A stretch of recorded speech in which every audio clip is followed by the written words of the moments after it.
안녕하세요, 여러분. 오늘은 아주 특별한 책을 소개해 드리려고 합니다. 혹시 창의력이라는 단어를 듣고 어떤 느낌이 드시나요?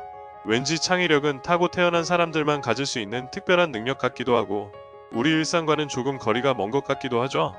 하지만 놀라운 건 이 책이 바로 그 생각을 완전히 뒤집어준다는 점이에요.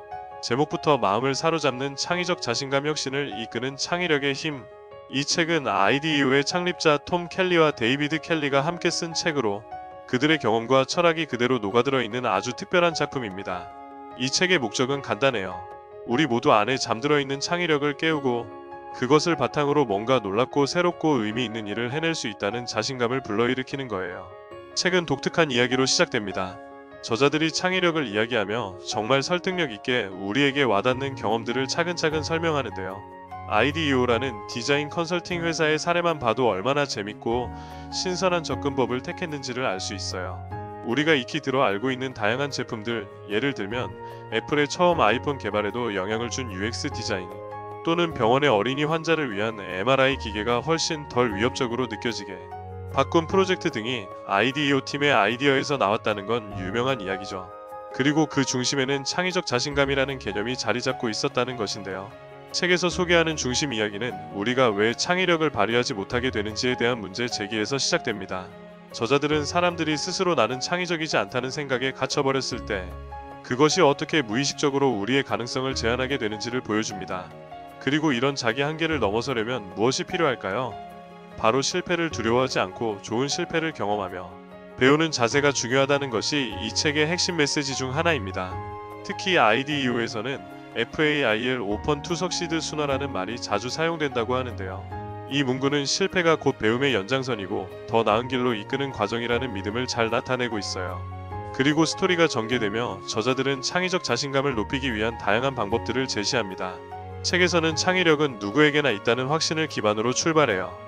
이와 함께 창의력을 활성화하기 위해 우리가 꼭 가져야 할 사고방식, 즉 디자인 사고 디자인 싱킹 방식에 대해 설명합니다. 디자인 사고는 단순히 창작자의 기술이라고 생각하기 쉽지만 사실은 삶의 모든 문제를 해결하는 접근법으로도 대단히 유용하죠. 책에서는 이 방법을 가정에서, 직장에서, 심지어 개인의 일상적인 고민 해결에도 적용할 수 있다고 알려줍니다. 예를 들어 문제를 여러 각도로 재해석하고 그 과정에서 더 나은 질문을 던질 것을 강조해요. 의외로 쉬운 질문 같지만 우리 삶에서 얼마나 많은 문제를 고정관념대로만 보아왔는지를 깨닫게 해줍니다. 저자들은 이런 고정관념이야말로 창의력을 억누르는 가장 큰 장애물이라고 말해요. 책에서 가장 인상 깊었던 부분 중 하나는 작게 시작하라는 메시지였어요. 대부분 사람들은 뭘 새로 시도하려 하면 완벽해야 한다는 생각에 오히려 시작조차 하지 못하는 경우가 많죠.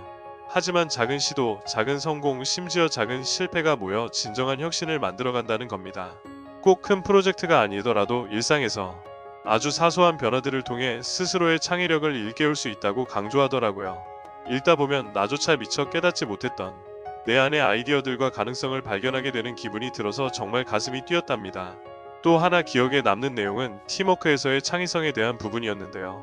우리는 흔히 아주 뛰어난 한 개인이 모든 걸 이끌어갈 거라고 생각하기 쉽지만 실제로는 협력과 다양한 관점의 조화가 진정한 창의적 결과물을 만들어낸다고 하더라고요. 특히 IDEO의 팀에서는 아이디어를 낼 때 아무리 엉뚱해 보여도 처음부터 배척하지 않고 서로 존중하며 아이디어를 발전시켜 나가는 과정이 정말 흥미로웠어요. 때로는 황당하다고 생각될 법한 아이디어가 핵심적인 혁신으로 이어질 수도 있고 다양한 의견들이 모이면서 문제에 대한 새로운 접근법이 탄생하기도 하니까요. 이 과정을 통해 느낀 건 창의적인 과정은 혼자가 아닌 함께 만들어가는 것이란 점이었어요. 이 책을 읽다 보면 나 혼자만의 힘으로 뭔가를 해내야 한다는 부담감에서 조금 벗어나게 되고 다른 사람들에게도 배우고 협력하는 과정에서 더 커다란 가능성을 발견할 수 있다는 점을 깨닫게 됩니다. 궁극적으로 이 책이 전달하려는 메시지는 우리 모두가 이미 창의적인 사람이라는 거예요. 그저 그 창의성을 꺼낼 수 있는 기회를 조금 더 자주 만들어주고 실패해도 괜찮다는 스스로에 대한 믿음을 키워나가는 연습이 필요하다는 거죠. 책을 읽은 많은 독자들이 평범한 하루에도 자신이 변화와 혁신을 만들 수 있는 작은 포인트들이 넘쳐난다는 것에 동의했어요. 여러분은 어떻게 생각하시나요? 책의 이런 메시지들이 공감이 가시나요? 아니면 조금 더 다른 관점에서 보시나요? 댓글로 여러분의 생각과 경험을 듣고 싶어요. 여러분은 평소에 자신의 창의력을 발휘한다고 느끼시나요? 혹은 나도 창의적인 사람이었으면 좋겠다는 생각을 하셨나요? 이 책이 말하는 실패를 두려워하지 않고 새로운 시도를 하는 자세, 그리고 작은 것부터 시작하는 태도가 지금 여러분의 삶에 어떤 영향을 미칠 수 있을까요? 여러분만의 창의적 자신감을 키울 수 있는 방법이 있다면 무엇일지 함께 이야기 나눠주시면 좋을 것 같아요. 댓글로 여러분의 이야기와 생각을 남겨주시고 서로의 아이디어에서 영감도 받아보는 시간을 가졌으면 합니다.